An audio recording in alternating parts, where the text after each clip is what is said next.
오래 참고 사랑은 온유하며 시기하지 아니하며 사랑은 자랑하지 아니하며 교만하지 아니하며. 13장 사랑장을 쭉 계속 강의를 할 때 여러분 가운데 이 말씀들이 마음의 소원이 되시고 또 기도가 되셨으면 좋겠습니다. 하나님, 제가 하나님의 사랑이 가득한 자가 되기 원합니다 라고 기도하시면 좋겠고요. 또 그 사랑의 모습이 다양하게 본문에서 풀어내고 있는데 이런 모습들이 우리의 삶에 있기를 간절히 원합니다 라고 여러분들이 기도하시면서 이 13장을 계속 몇 주에 걸쳐 설교를 드릴 때에 이 자세로 나아갈 수 있기를 원합니다. 다시 한번 반복해서 말씀드리면 12장과 13장, 12장에서 그렇게 많은 은사를 이야기했을 때 결국에 바울은 어떠한 은사보다도 중요한 게 사랑이다, 이걸 계속 이야기하고 있어요. 여러분에게도 마찬가지인데 어떤 은사보다 중요한 것이 사랑입니다. 지금 교회가 부흥하기 위해서 뭐가 필요해요? 교회가 건강해지기 위해서 뭐가 필요해요? 종국엔 다 이렇게 하나로 묶여진다는 거예요. 사랑이라는 거예요. 그러나 슬프게도 한국교회에서 큰 건물이 있고 또 은사가 많이 보여지는 교회가 사람들이 몰려들고 있고 그 교회가 신령한 교회라고 생각을 하지만 성경으로 볼 때 신령한 교회, 정말 하나님의 은혜가 충만한 교회는 은사가 많은 교회가 아니라 사랑이 충만한 교회라는 거예요. 그리고 사랑이 빠지면 어떤 큰 은사도 아무 의미가 없고 아무 유익이 없다라는 거죠. 제가 지난주 말씀을 드릴 때 그럼 사랑이 뭐냐라고 할 때 성령께서 우리의 마음에 감화와 감동을 주는 거다라고 말씀을 드렸습니다. 그래서 우리가 신앙생활을 할 때에 늘 우리 마음에 감동과 감화가 있는 생활을 해야 된다. 여러분 가운데에도 시간이 흘러도 신앙이 닳고 몸이 건조해지는 것이 아니라 날마다 새로워지는 마음의 감동과 감화가 있기를 바랍니다. 왜? 이것은 성령께서 주시는 마음이기 때문에 감정적인 인간적인 울컥함이 아니라 성령께서 주시는 감동은 우리 가운데 다양한 하나님께서 향하는 마음을 준다라고 말씀을 드렸어요. 아버지의 마음이 내 안에 전달되어져서 하나님께서 어떤 것을 보시고 긍휼히 여기는 마음이 들 때에 같이 긍휼히 여기는 마음이 생겨지고 어떤 부분에서는 분노하실 때 같이 분노해지고 하나님께서 공의로 바라보실 때 우리 가운데 공의가 와닿고 하나님의 거룩이 드러날 때 우리도 같이 거룩한 마음이 들어지고 우리말로 이심전심 그러잖아요. 하나님 마음이 그대로 전달되어져서 하나님의 뜻이 나의 뜻이 되는 거예요. 이게 하나님의 사랑이 가득할 때에 감동, 감화가 있을 때에 다양한 모습들로 나타나게 되어집니다. 그래서 우리 가운데에는 늘 하나님의 감동, 성령께서 주시는 감동과 감화가 있어야 이게 제대로 된 신앙생활을 할 수 있습니다. 그리고 이 사랑이 나타나는 특징이 지난주에 온유함과 오래 참음입니다. 온유한 마음으로 오래 참는 모습으로 나타난다. 그리고 이것은 하나님의 속성이고 인간이 할 수 없는 것이기 때문에 예수님이 본을 보이셨고 이후에 스데반과 바울과 초대교회의 많은 성도들에게서 이 모습을 볼 수 있었다라고 말씀을 드렸습니다. 그래서 여러분 다시 이번 주에 한 번 더 기도할 때 하나님 제가 온유한 마음을 가진 자가 되기 원합니다. 오래 참는 자가 되기를 원합니다라고 기도하시면서 나아가시길 바랍니다. 혹여 지난주에 은혜 받고 말씀을 통해서 이렇게 기도하시는 분이 있을 수 있습니다. 그런데 우리가 세상을 살아갈 때 느끼는 것은 온유한 마음으로 오래 참는 모습으로 사는 것이 너무 어려워요. 제가 지난주 중에 서점에 잠깐 들렀는데 책 제목 중에 욱하는 성질 죽이기 이런 책 제목이 있어요. 욱하는 성질 죽이기. 그러니까 현대인들이 얼마나 많이 욱하는지 얼마나 많이 이해하지 못하고 참지 못하는지가 그게 오죽했으면 책으로 나왔겠어요? 사람들이 욱하는 모습에 다양한 모습들이 있어서 저도 참고하려고 그 책을 샀습니다. 사람들 이해하고 어떤 부분에서 욱하는지. 근데 우리가 은혜를 받고 나가도 세상에 나가면 그냥 교회 밖으로만 나가면 바로 욱할 수 있고 바로 이해하지 못하고 온유한 마음이 굳어지는 것들을 많이 보게 되어져요. 저도 운전하다 가끔 그럴 때가 있어요. 아니 왜 저렇게 운전을 하지? 아니 왜 저러지? 이렇게 말할 때가 있어요. 불쾌해지고 운전 상식으로 볼 때 말도 안 되는 상황으로 끼어들어오는 모습을 보면은 좀 불쾌해지는 거예요. 이 세상 밖으로만 나가도 우리가 온유해지고 오래 참는 게 얼마나 어려운지 모릅니다.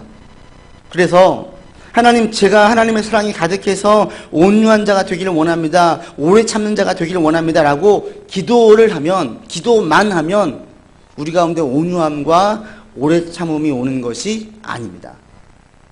그래서 성경은 처음에 볼 때 무엇을 이야기하냐면 우리가 온유함과 오래 참음, 하나님의 사랑이 가득해서 이것이 발현되어지기 위해서는 세상이 어떤 곳인지 또 사람이 어떤 존재인지를 알기를 원하세요. 그리고 알려주세요.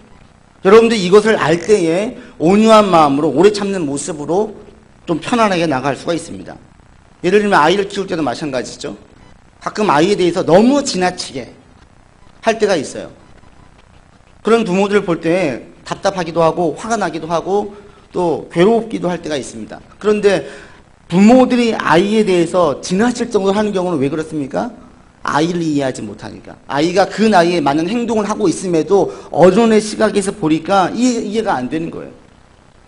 저도 다양한 책을 보면서 유년부 사역을 하고 중고등부 사역하면서 이런 아이들에 관련된 책을 많이 보았어요. 그럼에도 불구하고 저도 가끔 되는 말이 뭐냐면 우리 아이를 대할 때 조금만 천천히 하자. 저 스스로 이야기해요. 조금만 더 기다려주자. 답답하거든요. 빠릿빠릿하게 움직여야 되는데 안 그래요. 그런데 아이들에게는 그게 정상인데 그걸 제가 이해하지 못할 때는 조급해지는 거예요. 온유한 마음이 사라지는 거예요. 화를 내는 거예요. 그런데 아이가 그런 것이 정상이다. 무엇을 이야기하면 금방 잊어버리고 이해해놓고 그 다음에 똑같은 실수를 또 한다. 라는 것을 이해하고 있으면 그게 아이를 대할 때 조금 더 온유해지고 너그러워지고 조금 더 참을 수 있게 되어집니다. 똑같습니다. 신앙의 원리가 똑같습니다. 우리는 세상을 살아갈 때에 세상이 어떤 곳인지를 먼저 이해해야 온유한 마음으로 오래 참는 모습으로 나올 수 있습니다. 그럴 때 성경에서는 세상을 어떤 곳이라고 말합니까? 성경에서는 세상에 대해서 딱 한마디로 이렇게 얘기합니다. 세상은 죄가 왕노릇하는 곳이다. 세상에 왕이 있는데 실세가 있는데 그 실세는 뭐냐면 죄라는 거예요. 이렇게 이야기를 해요. 어느 권력자, 어느 권세자, 또 어떤 돈 이런 것이 세상의 왕이 아니라 죄가 세상의 왕이래요. 즉 이 말은 뭐냐면 우리가 살아가는 세상 가운데 이 세상의 환경은 죄를 짓지 않도록 조성된 사회가 아니라 죄를 짓게 조성된 사회라는 거예요. 우리 예수를 믿을 때에 가장 예민해지고 가장 멀리해야 되는 게 죄예요. 죄. 교회 나올 때 제일 첫 번째 하나님 말씀하시는 게 너희는 죄인이라는 거예요. 우리를 향해서 우리가 죄인이라는 것을 먼저 각인시켜줘요. 세상에서는 이 얘기하지 않죠. 대단히 젠틀하고 대단히 나이스하게 행동을 해요. 그러나 교회에서는 너희가 얼마나 큰 죄를 저지른 죄인인지 알고 있니? 라고 이야기합니다. 그럴 때 우리가 예수를 믿고 죄에 대해서 구별되어지고 예민해지면 세상이 싫어해요. 왜? 세상은 죄를 짓도록 조성되어진 환경인데 누군가 거기에 대해서 이의를 제기하고 당연히 받아들이지 않고 혼자 거부하는 행동을 보이면 세상이 따가운 눈초리를 보냅니다. 그래서 예수 믿는 사람들은 세상에서 살아갈 때에 잘 살아가려고 할 때 신실한 그리스도인으로 살아가려고 하면 힘들어야 정상이에요. 난 세상에서 사는 게 너무 편해요. 너무 좋아요. 이것은 지금 내 세상에 동화되고 있다는 말이에요. 왜? 세상은 죄가 왕노릇하는 것이기 때문에 죄가 계속 주장할 때에 내가 편하다는 것은 나도 죄 속에 섞여 산다는 말밖에 안 되거든요.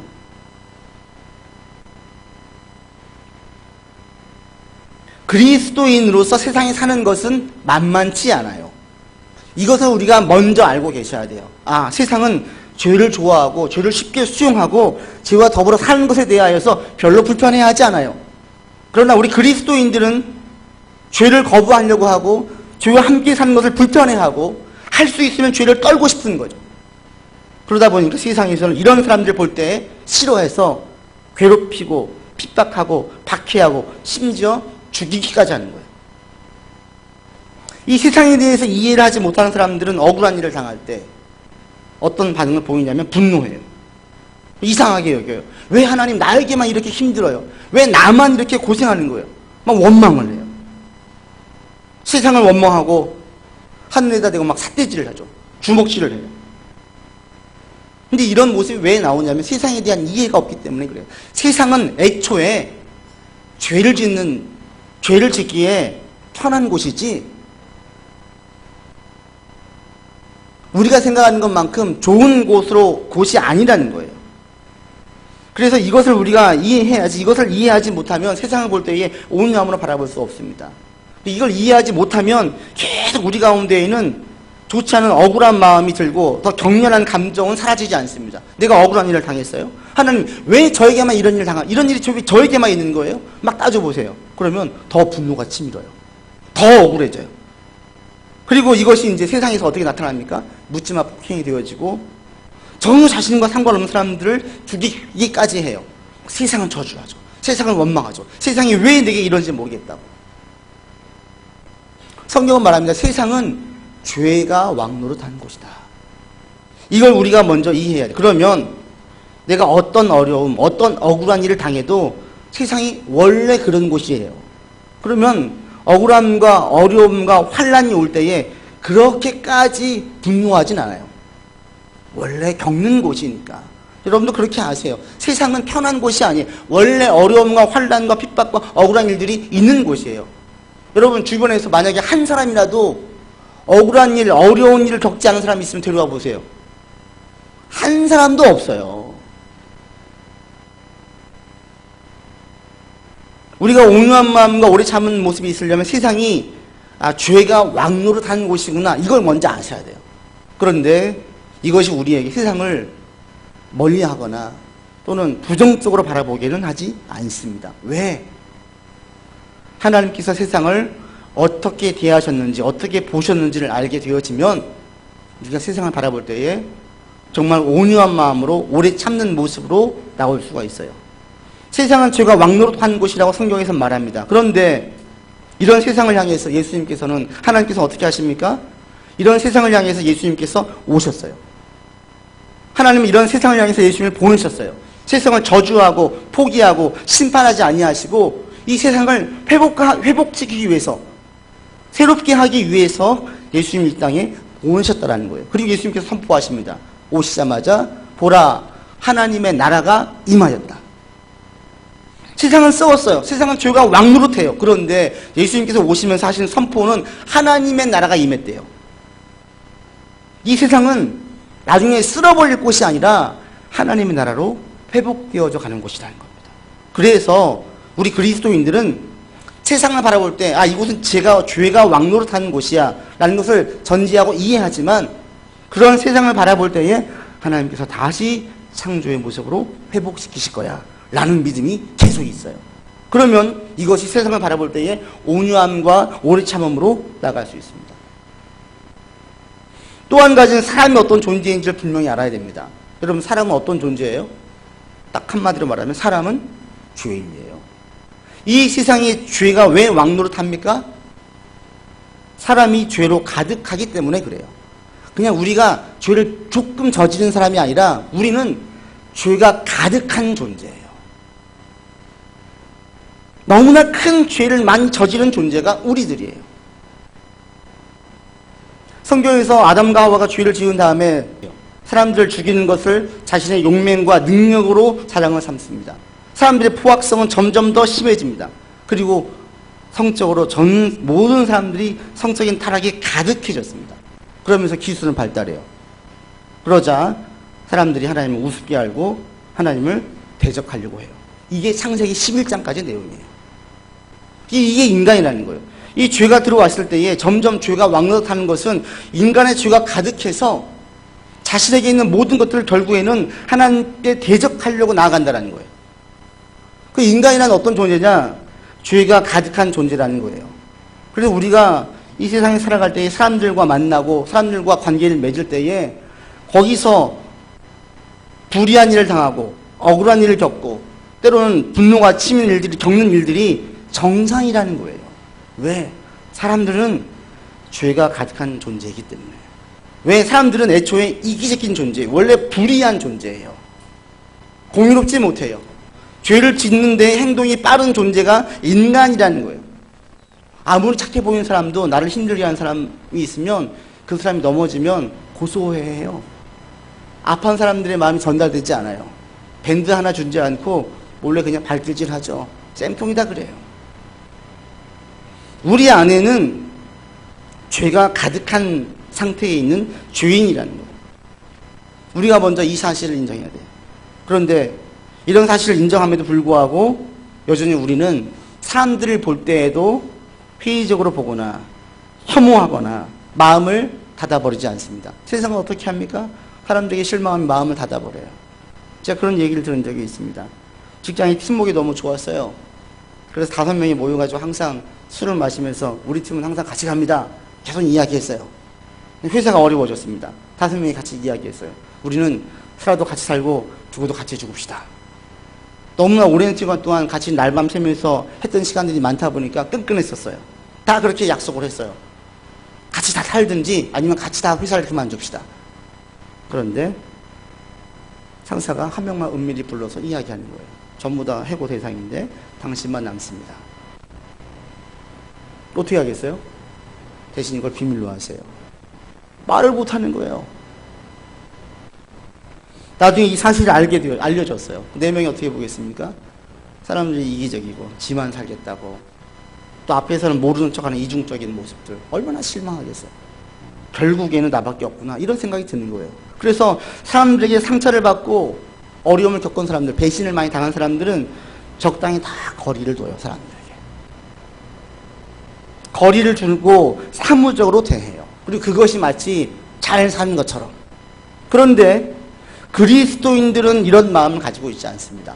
그리스도인들은 사람에 대한 혐오나 마음을 다듬이나 거리를 두면서 회의와 불신을 계속 가지고 사람들을 바라보지 않아요. 오히려 소망과 기대로 사람들을 바라봅니다. 왜요? 이 또한 예수님 때문에 그렇습니다. 예수님께서 사람을 어떻게 보시고 어떻게 대하셨습니까? 인간의 죄가 많다면, 죄가 많은 것을 안다면 심판하셔야 되죠. 벌하셔야 되는 거예요. 그런데 하나님은 예수님 이 땅에 보내셨어요. 예수님도 친히 사람의 몸을 입고 이 땅에 오셨어요. 왜요? 우리를 구원하시기 위해서. 죄인된 존재인지를 알아요. 그럼에도 불구하고 우리를 심판하고 우리를 멀리 하시는 분이 아니라 우리를 구원하시기 위해 예수님께서 오셨어요. 인간들은 멀리할 존재, 마음을 다룰 존재가 아니라 하나님의 창조 때의 모습으로 새로운 피조물로 회복되어야 할 존재예요. 그렇게 우리가 그들을 바라보아야 되는 거죠. 그리고 또 하나, 우리 자신을 보면 알 수 있어요. 저는 그렇게 고백이 되어집니다. 하나님이 제게 얼마나 온유하시고 오래 참으셨는지. 여러분 어떻습니까? 하나님께서 제게 온유하시지 않았다면, 하나님께서 제게 오래 참지 않으셨다면 저는 이 자리에 설 수 없어요. 저를 참으셨어요. 저를 온유함으로 바라보셨어요. 그래서 제가 목사가 되게 하셨고 뻔뻔하게도 지금 이 자리에서 설교하게 하시고 은혜 안에 있게 하셨습니다. 그러면서 이런 저를 볼 때 또 하나 소망이 생기는 것은 뭐냐면, 과거에는 저도 죄를 짓는 데 빨랐습니다. 죄를 짓는 데 무감각했습니다. 그런데 예수 안에 거하면 거할수록 죄를 짓는 것이 불편해져요. 더 이상 무감각함으로 죄를 지을 수가 없어요. 죄를 꺼려하게 되어지고 죄를 멀리하게 되어지고 죄가 싫어지는 거예요. 제가 바뀌었어요. 죄로 가득한 제 삶이 예수를 믿은 다음에 바뀌어졌어요. 그래서 인간에게 소망이 있는 겁니다. 그래서 우리가 사람들을 볼 때에도 소망의 눈으로 바라볼 수 있는 겁니다.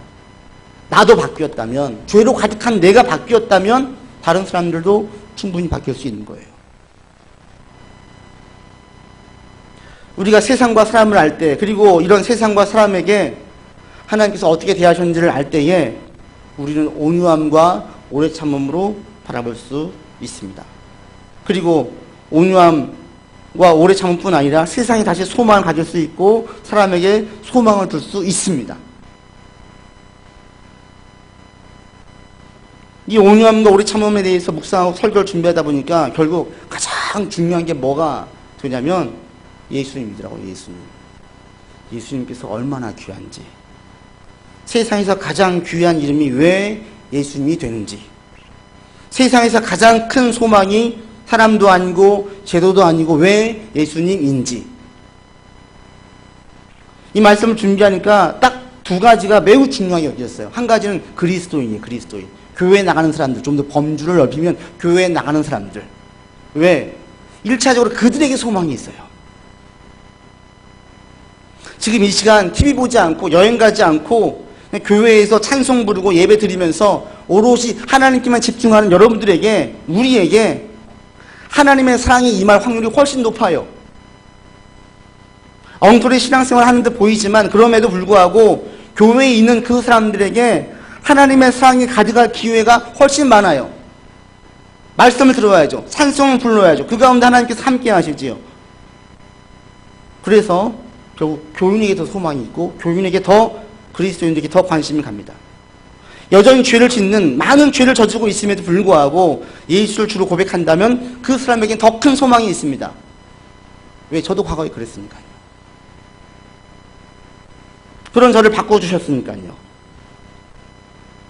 결국 그리스도인에게 소망을 걸고 그리스도인들이 귀해 보이더라고요. 그리고 또 한 가지 귀한 부분이 있는데 교회예요, 교회. 지금 아무리 교회가 문제가 많고 아무리 교회가 소망이 없다고 해도 그래도 결국 교회가 소망이더라고요. 교회는 아무리 문제가 많아도 멀리할 곳이 아니라, 없어질 곳이 아니라 교회는 갱신되고 개혁이 일어나야 하는 곳입니다. 그럴 때에 교회를 통해서 그리스도 머리 되시고 말씀을 선포하는 곳이고 또 하나님을 찬양하는 곳이 이 교회의 중심이라고 계속 이야기하기 때문에 그래서 교회의 소망이 있어요. 결국에 세상의 소망을 가지고, 사람들에게 소망을 가지고 온유함으로, 오래 참음으로 바라보고 대할 수 있기 위해서는 결국 예수님의 사랑이 가득해야 되고 이 예수님 믿음이 중요하게 되어집니다. 그리고 이 시작이 어디에 있냐면 그리스도인에게 있고 교회에 있더라고요. 그래서 우리나라가 정말 하나님의 나라가 임하고 잘 살기 위해서는 신실한 그리스도인들이 많아져야 되고 건강한 교회들이 많아져야 돼요. 결국 여기로 오더라고요. 저도 우리 교회에 하나님의 사랑이 가득한 교회가 되기를 원합니다. 여러분 한 사람 한 사람이 하나님의 사랑으로 가득한 사람이 되기를 원합니다. 다시 한번 여러분 고백, 하나님의 사랑이 세계에 가득하기를 원합니다. 다양한 방법들로 나와 표출되어질 것인데 먼저 하나님의 사랑이 세계에 가득하여지기를 원합니다 라고 기도하세요. 그러면 여러분들 통해서 세상에 소망이 있는 거예요. 여러분들 통해서 사람에게 소망이 있는 겁니다. 세상이 어떤 곳인지, 사람이 어떤 곳인지, 이런 곳을 하나님께서, 예수님께서 어떻게 바라보시고 대했는지를 알면 우리가 조금 더 온유해지고 오래 참을 수 있습니다. 그리고 또 한 가지, 온유함과 오래 참기 위해서 또 꼭 한 가지 가지고 있어야 될 게 있습니다. 그게 뭐냐면 하나님의 완전한 지혜와 선한 결과로 이끌어내심을 신뢰해야 합니다. 이런 건 좀 써놓으세요.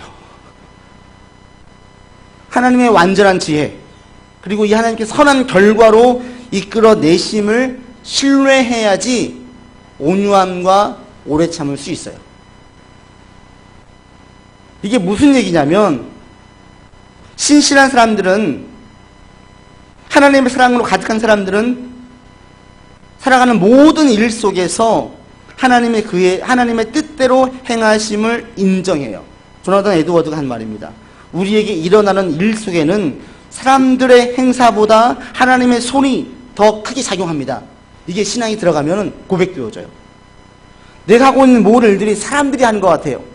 사람들이 좌지우지하는 것 같아요. 이걸 잘라 마라, 승진시켜 마라, 사람들이 하는 것 같죠. 그러나 신앙생활 하다 보면은 더 큰 손, 더 크게 작용하는 힘이 있는데 그게 바로 하나님의 손이라는 거예요.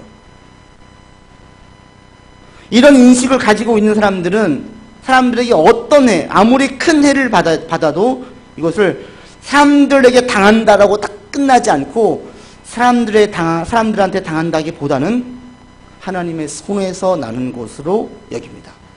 그러면 온유함과 오래 참음으로 볼 수 있습니다. 요셉이 그랬습니다.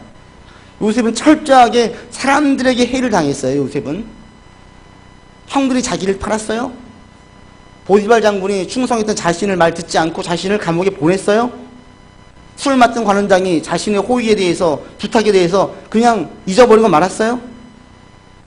요셉은 사람들에게 해를 당했어요. 그런데 창세기를 보면 하나님의 손에서 난 것으로 드러나요. 그것들이 다 훈련의 시기가 되어지고 훈련의 장이 되어져서 나중에 요셉은 매우 신실한 그리스도, 매우 신실한 하나님을 믿는 사람으로 우뚝 서 있습니다. 사람들에게 해를 당했는데 하나님의 손에서 난 것으로 드러났어요. 우리 가운데 이런 믿음이 있는 분들, 하나님께서 지혜로 주관하신다, 이것을 분명히 믿는 분들, 그러면 우리에게 일어나는 모든 일들도 지혜로 주장하신다는 거예요. 여러분, 예수님을 믿으면 그때부터 예수님께서 우리 가운데에 이 땅에서 받아 누릴 목을 주십니다. 우리에게 일을 주세요. 그냥 하나님의 자녀로 편안하게 살게 하지 않으세요. 어떤 사명을 주세요. 그리고 받아 누릴 수 있는 목을 주십니다. 그런데 세상에서 또는 사람들로 인해서 받는 어떠한 해도 우리가 받을 목을 빼앗아가지 못해요. 우리가 받을 몫이 없어지게 하지 못해요. 우리가 받을 목에 대해서 어떠한 지장도 없도록 하나님께서 지혜로우심으로 이끌어 가세요. 이걸 믿는 거예요. 이걸 믿어야 아무리 억울하고 아무리 힘들어도 온유함과 오래 참을 수가 있습니다. 그래서 이것은 철저하게 하나님의 신뢰, 그래서 하나님의 사랑이 가득해야지 이게 가능하다는 거예요. 믿음이 강해지면 강해질수록 세상이 움직이는 힘이 사람에게 있지 않으면 알게 됩니다. 사람의 손만이 아니라 점점 하나님의 손도 의식하게 되어집니다. 그리고 종국엔 하나님의 뜻에 자신을 복종시켜요. 모든 일, 범사에 있는 모든 일들이 하나님의 모든 일 속에서 하나님의 주권을 보기 때문에 하나님의 뜻에 자신을 복종시킬 수 있고, 어떤 어려움에 대해서도, 어떤 악인들의 행동에 대해서도, 어떤 사악하고 이적인 자로 인해서 겪는 어려움이 있다 할지라도 거기서 고통과 억울함으로 끝나지 않고 온유함과 오래 참음으로 소망으로 나갈 수가 있습니다. 이 생각이 있다면, 이것에 대한 확신이 있다면 어떤 사람에게, 어떤 상황에 대해서도 우리가 좀 더 온유할 수 있어요. 그리고 좀 더 참을 수 있어요. 다윗이 그런 것처럼, 요셉이 그런 것처럼, 다윗이 얼마나 억울했어요. 자기가 잘못한 게 뭐가 있어요? 왜 사울은 자기를 죽이려고 해요? 그런데 다윗은 사울을 대할 때에 온유함으로, 오래 참음으로 대해요. 왜? 하나님의 지혜를 믿기 때문에, 하나님께서 선하신 분이시기에 반드시 선하게 이끌어갈 것을 믿기 때문에 그렇습니다. 그것이 참게 있어요. 온유하게 바라보게 만들었어요. 요셉도 마찬가지였습니다. 다 나중에 하나님 뜻 안에서 이것이 이해되어지고 나니까 형들을 바라볼 때 이게 온유함으로 바라볼 수 있게 되었습니다. 주변에 안타까운 일들, 억울한 경험을 하는 분들을 볼 때 같이 상담을 하다 보면 저도 분노할 때가 있어요. 그리고 같이 욕할 때도 있어요. 진짜 그 사람 못됐네요. 정말 나쁜 사람이네요. 그러나 그럼에도 불구하고 제가 그 상담을 할 때 꼭 덧붙여서 하는 조언이 있습니다. 그럼에도 불구하고 반드시 믿음이 이깁니다. 그럼에도 불구하고 하나님은 우리의 모든 경험을 잘 버무려가지고 선을 이루게 하십니다. 제가 이렇게 말을 해요. 지금 힘드시죠? 억울하죠? 그러나 반드시 하나님께서 이것을 선으로 이루게 하십니다. 라고 제가 고백을 해요. 제가 권면을 드려요. 근데 이 말은 단순히 그들을 위로하기 위한 말이 아니에요. 제가 실제로 많은 믿음의 사람들을 보고 삶의 근거한 확신의 말이에요. 기가 막혀 억울한 일들, 분노에 찔 떨만한 일들을 겪은 분들을 많이 보았어요. 근데 그분들 가운데에 계속 하나님을 신뢰하고 하나님의 지혜를 믿고 선한 결과를 이끌어 주실 것을 믿으면서 계속 그 어려움을 헤쳐나간 분들은 나중에 정말 선한 결과를 보더라고요. 그런 분들 가운데에서 하나님을 원망하거나 사람을 원망함으로 끝나는 분들을 제가 본 적이 없어요. 믿음으로 가다가 중간에 포기하는 경우는 많이 봐서 그런 분들은 그렇게 이야기하지만 끝까지 믿음으로 그 어려운 시기를 이겨낸 분들은 하나님 원망하지 않아요. 사람도 원망하지 않아요.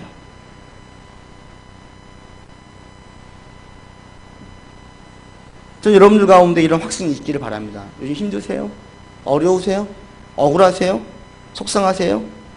누구 생각하면 막 분노가 치면서 불불 막 끓으세요? 이 믿음의 고백을 하세요. 지혜로 주관하시는 하나님께서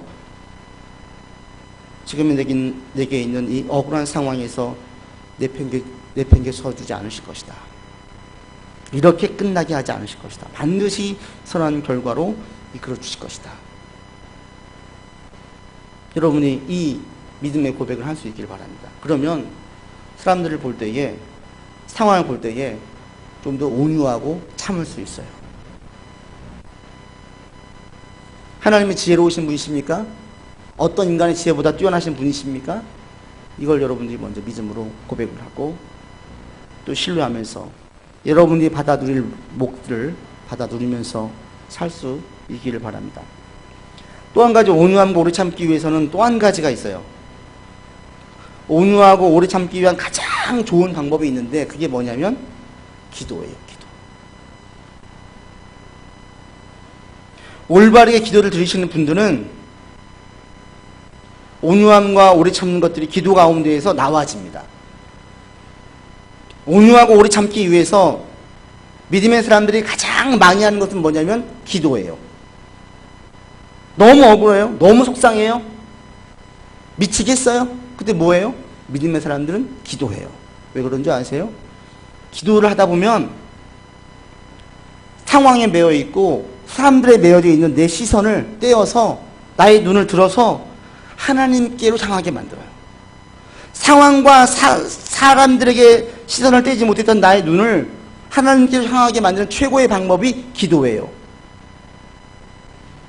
기도를 한번 해보세요, 여러분. 너무 억울할 때 기도 드려보세요. 누구 때문에 너무 속상할 때 기도해보세요. 그러면 상황 때문에 너무 힘들어서 기도해보세요. 그러면 처음엔 억울하고 속상해서 이 마음을 털어놓으세요. 하나님 누구 때문에 죽겠어요? 어떻게 제게 이렇게 하실 수가 있어요? 막 원망의 말이 나와요. 속상하는 말이 나와요. 그런데 이런 기도를 드리면서 어떻게 해요? 하나님 도와주세요. 그래, 하나님 도와주세요. 도움을 바라는 기도를 드립니다. 그러면 하나님께 도움을 바라는 기도를 드리면서 점점점 내 상황을 충분히 숙지하고 계신 하나님께서 지금 나의 억울한 상황을 어떻게 이끌어 가실지를 묻게 돼요. 하나님, 제가 이렇게 누구 때문에 힘들어요? 지금 상황이 어때요? 하나님 도와주세요. 근데 하나님 어떻게 도와주실 거예요? 저 이렇게 풀렸으면 좋겠는데 하나님 이렇게 풀어주시겠습니까? 묻게 되는 거예요. 하나님 도와주세요. 그러다가 어디까지 가냐면 선하신 하나님, 지혜가 한이 없으신 하나님께서 나를 이렇게 끝나게 하지 않을 것이라는 확신이 생겨요. 나를 부르신 하나님, 나에게 사명을 주신 하나님, 나에게 어떤 몫을 주신 하나님께서 이렇게 끝나지 않으실 것이라는 생각을 다시 한번 깨닫게 되어져요. 하나님, 그렇지요. 이렇게 끝나게 하지 않을 것을 제가 믿습니다. 이것이 확신이 들게 되어지면 어느 순간 사람 때문에 속상하고 상황 때문에 눌려 있었던 나의 마음이 개운해지고 자유를 얻어요. 왜? 사람과 상황에서 시선을 떼지 못했던, 마음을 떼지 못했던 내 마음과 시선이 하나님께로 향해 있기 때문에 그렇습니다. 그래서 믿음의 사람들, 오래 참고 온유함이 있는 사람들에게 공통점이 뭐냐면 기도의 사람이에요. 억울할 때, 분노가 심을 때 다른 사람들에게 하소연하지 않아요. 제일 먼저 하는 게 뭐냐면 하나님께 하소연해요. 하나님, 죽겠습니다. 저 사람은 왜 이렇게 저렇게 악한 거예요? 저 사람 때문에 제가 지금 이렇게 힘들어하고 있지 않습니까? 이 기도로 시작을 해요.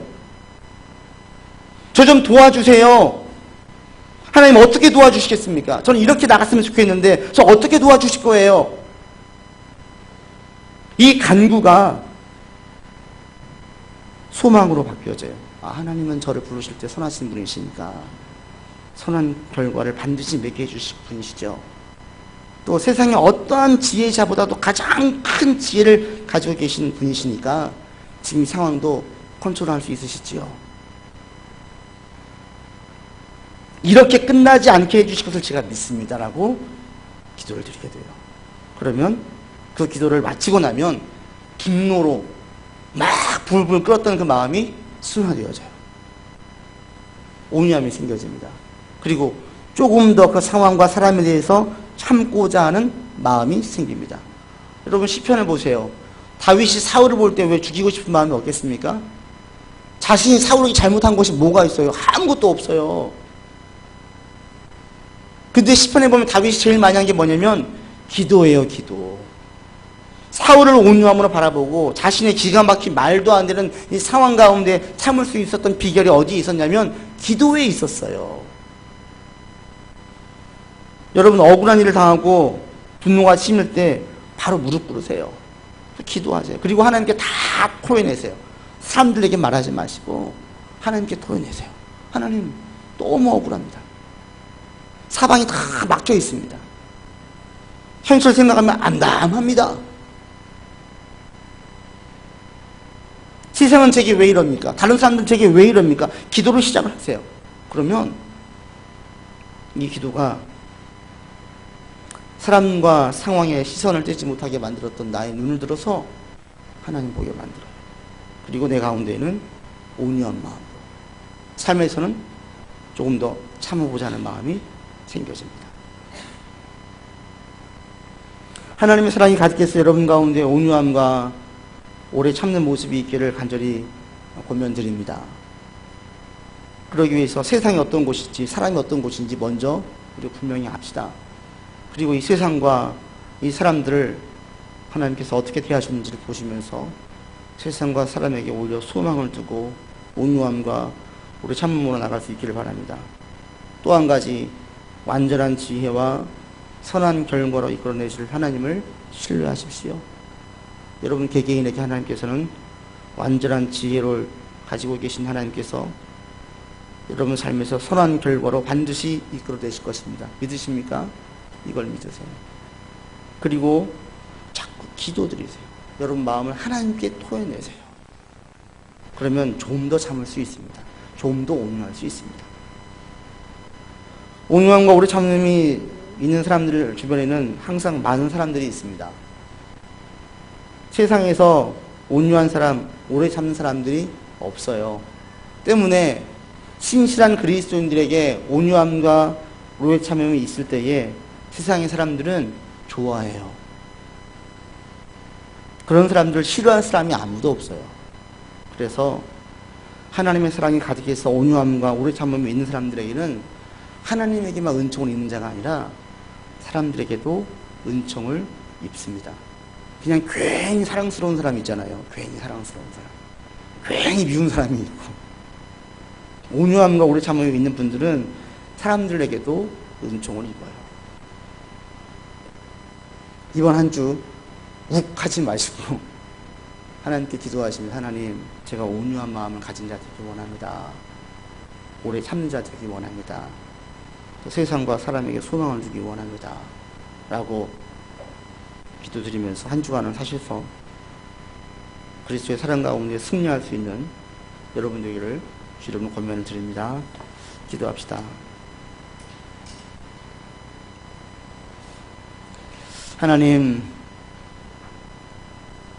하나님의 사랑이 임할 때에 온유한 마음을 가질 수 있고 오래 참을 수 있습니다. 우리가 온유한 마음과 오래 참기 위하여서 세상과 사람을 알기를 원하고 하나님에 대한 신뢰를 더 분명하게 하기를 원하고 우리의 삶에 기도로 나아가기를 원합니다. 이번 한 주간도 하나님의 온유함이 나의 것이 되게 하시고 오래 참으셨던 하나님의 인내가 나의 것 될 수 있도록 인도하여 주시옵소서. 이번 한 주간 주님의 은총 가운데 사랑 가득한 한 주간 되기를 간절히 원하며 우리 구주 예수 그리스도 이름으로 기도드립니다. 아멘.